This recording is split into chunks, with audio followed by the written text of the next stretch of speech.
Magandang araw mga classmates at welcome sa Wikaharian Online World. Halina at samahan niyo na akong awitin ng ating Kumusta, Kumusta song. Ready na kayo? Narito na! Kumusta, kumusta, kumusta? Kumusta kayong lahat? Ako'y tuwang-tuwa, masaya't nagagalak. Tra-la-la-la-la-la-la-la-la, tra-la-la-la-la-la-la-la-la, tra-la-la-la-la-la-la-la, tra-la-la-la-la-la-la-la. Kumusta, kumusta, kumusta? Kumusta kayong lahat? Ako'y tuwang-tuwa, masaya't nagagalak. Tra-la-la-la-la-la-la-la-la, tra-la-la-la-la-la-la-la-la, tra-la-la-la-la-la-la-la, tra-la-la-la-la-la-la-la. Ayun, muli kumusta mga classmates? Okay, ready ba kayo sa mga bago nating gagawin, no? At aaralin ngayong araw. Kasi ako, ready na. Ayan. At dahil ready na ako, ayan, tayo nga ay maglaro. Meron akong ipapakita sa inyo na mga larawan at pakinggan ninyong maigi ha kung ano yung tunog na maririnig ninyo. Dahil yung tunog na yan, ang bagong tunog na pag-aaralan natin ngayong araw. Handa na ba kayo? Sige nga, subukan natin. Sige, tignan nyo ha. Ang una ay isang kubo. Ayan, kubo. Ano ba ang maririnig natin sa kubo? Sa simula ng salitang kubo, katulad niyang nakikita ninyo sa inyong mga screens. Okay? Pakinggan niyo mabuti. Kubo. Okay? O, narito naman ang susunod na salita. Pakinggan niyo rin ha. Kutsara. Kutsara. Kutsara. Ano ba yung narinig natin sa unahan nun? Sige, para mas matulungan pa tayo, pakinggan natin ang pangalan ng pangatlong salita, pangatlong larawan. Ito ay isang kaldero. Kaldero. Isa pa. Kaldero. Napansin niyo ba kung ano yung simulang tunog ng mga salitang ito? Ulitin natin ha. Una, kubo. Sunod, kutsara. Sunod ay kaldero. Oh, narinig niyo na ba kung ano ang simulang tunog ng mga salitang ito? Ang lahat ng mga ito ay nagsisimula sa tunog na ayun, ulitin nga natin ng magkakasama. Ayan, okay? Kubo, kutsara, at kaldero. Nahulaan niyo ba? Narinig niyo ba? Tama ba yung tunog na inyong narinig sa simula ng mga salitang binanggit natin kanina? Oh, very good kayo ha. O ngayon, ipapakita ko sa inyo kung paano isulat ang titik na nagbibigay ng tunog na k. Handa na ba kayong makita ito? Sige. Ganito siya isulat. Ganitong itsura niya ha. Ito ang malaking titik K. Ayan. Malaking titik K. At ito naman ang maliit na titik K. Ayan. Nakita niyo ba kung paano isulat ang malaking titik K at maliit na titik K? O, pwede niyo akong sabayan ha. Ulitin natin. Para sa malaking titik K, gagawa tayo ng linya pababa. Ayan. Pagkatapos, gagawa tayo ng linyang pahalang papunta dun sa gitna. At gagawa ulit tayo ng isa pang linya pahalang papunta ulit sa ibaba. Yan ang malaking titik K. Paano naman yung maliit na titik K? Mag-uumpisa ulit tayo sa mahabang linya pababa. Tapos, pahalang na linya pero mas maikli kaysa doon sa na unang linya sa malaking titik K, no? Mas maikli lang. Ganon din yung pahalang na linya pababa na mas maikli lang din kaysa dun sa malaking titik K. Madali lang, di ba? Ayan, practice kayo sa pagsusulat ng malaki at maliit na titik K, lalong-lalo na yung pagtukoy sa tunog na okay ba yun, classmates? Tandaan nyo ang titik na yan dahil magagamit ulit natin yan kapag tayo ay nagsama-sama ng mga titik at tunog para makapagbasa ng mga bagong salita. Okay. Ayan. O sige. Ngayon naman, magpapakita ako ulit ng mga larawan at tukuyin nyo naman, pakinggan ninyo kung mayroon bang tunog na sa mga larawang ito. Okay ba? Sige, umpisahan na natin.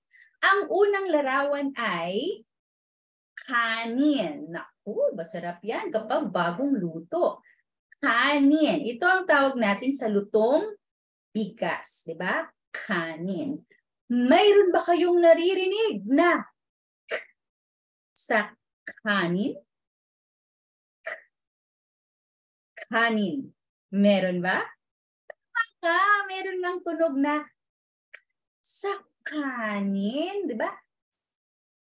Kanin, nasa simula ng salitang kanin, ang very good. O, ngayon naman, tignan naman natin ang susunod na larawan. Ito ay larawan ng kamatis.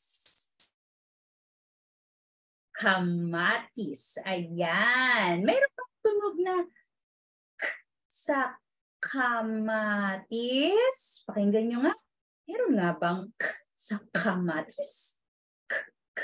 Kamatis. Meron ding tunog na sa kamatis. Kamatis. Diba? Tama ba kayo? Very good. O ngayon naman, pakinggan ninyo ang tawag sa huling larawan. Ito ay larawan ng ampalaya. Ampalaya. Okay, pakinggan ninyong mabuti. Ampalaya. Ulitin nga natin. Ampalaya. Narinig niyo ba ang tunog na sa ampalaya? Narinig niyo ba? Sino ang nakakarinig sa tunog na sa ampalaya? Meron ba? Kung ang sagutin nyo ay wala. Tama kayo. Wala ang tunog na sa ampalaya. At tignan yung ginawa ng bibig ko sa unahan ng salitang ampalaya. Bumukas siya ng malaki. Ibig sabihin ng simulang tunog nito ay hindi. Magaling, classmates. Very good. Sigurado akong natukoy ninyo, no, ang mga salita na mayroong tunog na okay. At dahil dyan sa tingin ko, deserve na ninyo ang panibagong kwento natin. Pero, alam nyo na, bago tayo magkwentuhan, kailangan samahan nyo muna ako sa pag-awit ng ating oras ng kwentuhan song. Okay? Ready na kayo? Narito na!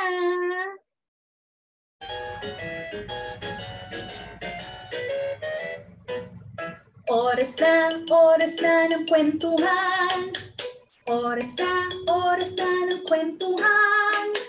Oras na, buksan ang mata't tenga. Oras na ng kwentuhan.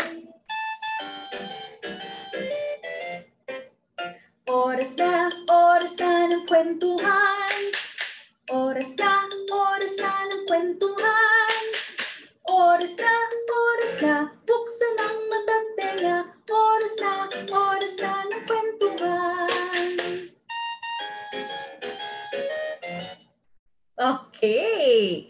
Ayan. Sige, bago natin simulan ng kwento, may salita muna tayong pag-aaralan. Ipapaliwanag ko sa inyo ang salitang bahaghari. bahaghari. Ayan. Narinig niyo na ba ang salitang bahaghari? Narinig niyo na ba ito? Okay. Sigurado akong mas narinig niyo na ang tawag dito sa Ingles. Okay? Ang bahaghari sa Ingles ay rainbow. Ayan. Di ba? Yung rainbow o yung bahaghari ay binubuo ng maraming kulay. Okay? At minsan nakikita natin ang bahaghari o rainbow pagkatapos ng ulan. Nakikita natin sa langit, di ba? Yung iba't ibang kulay ng bahaghari o ng rainbow. Kayo ba? Nakakita na kayo ng bahaghari?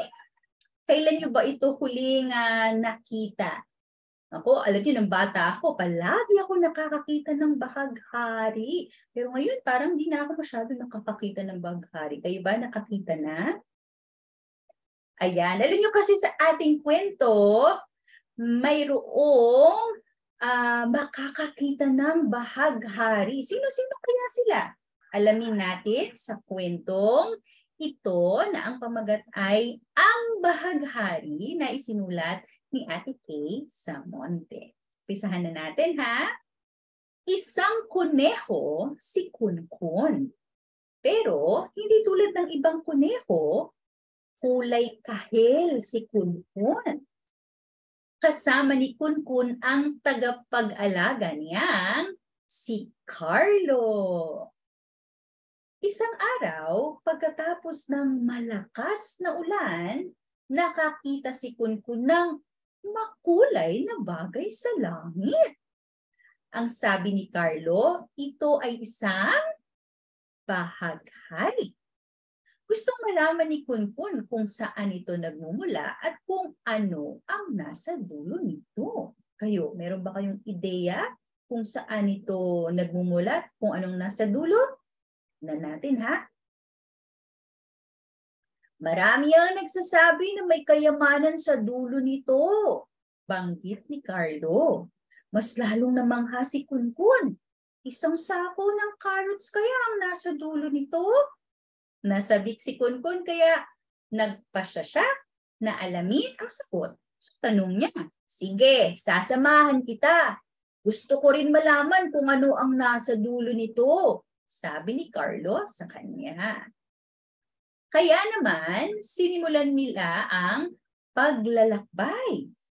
Mahaba ng kanilang nilakad pero wala pa rin sila sa dulo ng bahaghari nang makakita sila ng isang kalabaw. Nagtanong sila sa kalabaw. Magandang araw! Alam mo ba kung nasa ng dulo ng bahaghari? Tanong ni Carlo. Gusto kasi namin malaman kung anong kayamanan ang nasa dulo nito. Dagdag ni Kunkun. Kayamanan? Isang sako ng damo kaya ang nasa dulo nito? Tanong ng kalabaw sa sarili. Isang sako nga kaya ng damo ang nasa dulo ng bahaghari? Sige, tignan natin. Sige, sasamahan ko kayo. Gusto ko rin malaman kung ano ang nasa dulo nito, sabi ng kalabaw. Kaya nagpatuloy sila sa paglalakad. Sa paglalakad, nakakita sila ng isang kambing. Magandang araw! Alam mo ba kung nasaan ang dulo ng bahaghari? Tanong ni Carlo. Kayamanan? Isang sako ng dahon kaya ang nasa dulo nito? Tanong ng kambing sa sarili. Sige, sasamahan ko kayo. Gusto ko rin malaman kung ano nasa dulo nito. Sabi ng kambing. Naku, sino kaya ang tama sa kanila? Diba si Kunkun ang hula niya, isang sako ng carrots. Yung kalabaw, isang sako ng damo. Si kambing naman, isang sako ng dahon. Tignan natin ha. Nagpatuloy sila sa paglalakad. Sa paglalakad, nakakita sila ng isang kuwago. Magandang araw! Alam mo ba kung nasa ng dulo ng bahaghari? Tanong ni Carlo. Gusto kasi namin malaman kung saan nagmula ito at kung anong nasa dulo nito. Dagdag ni Kunpun. Oo, sige, sasamahan ko kayo sa dulo nito, sabi ng kwago. Ilang sandali pa, natanaw na nila ang dulo ng bahaghari. Pero taka sila. Nasaan ang sako ng damo? Tanong ng kalabaw. Nasaan ang sako ng dahon? Tanong ng kambing. Ang tunay na kayamanan ay kayo, sabi ng kwago. Sa paglalakbay, nakatagpo kayo ng mga kaibigan. Naisip ni Carlo, Kunkun, ng kalabaw at ng kambing na minsan ang kayamanan ay hindi nahahawakan o nakakain. Minsan, ito ay pagkakaibigan na hindi inaasahan. At dyan nagtatapos ang kwentong Ang Bahaghari na isinulat ni Ate Kay sa Monte. Alam niyo, classmates, masaya ako dahil muli kayong natuto kasama ako. Maraming salamat mga classmates. Magkita-kita ulit tayo sa susunod. Paalam!